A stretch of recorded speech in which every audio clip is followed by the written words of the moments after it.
High, তোমার দিদি ভাই ভিডিও দিতে পারছে না, তাই আমি একটু ভিডিও করলাম। দিদি ভাইয়ের খুবই শরীর খারাপ। মা, আজকে তুমি কি রান্না করছো? মা, কি রান্না করবো বাবা? ঘরে যা ছিল তাই করছি। উচ্ছে আলু চচ্চড়ি ঘরে নিয়ে গেছে, রান্না করা হয়ে গেছে। লাল শাক ভাজা হচ্ছে, আর পাঁচ মিশালির তরকারি। এই যে চিংড়ি মাছ দিয়ে পাঁচমিশালি তরকারি হচ্ছে, চিংড়ি মাছ দিয়ে। আর এখানে লাল শাক হয়ে গেছে। হ্যাঁ, লাল শাক হয়ে গেছে। আর এটা কি মাছ তোমার কড়াইতে? কড়াইতে হচ্ছে কাতলা মাছ।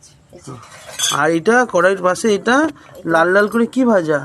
এটা হ্যাঁ, এটা ভোলা মাছ। ভোলা মাছের ঝাল হবে। ওয়াও, দু রকম মাছ হচ্ছে।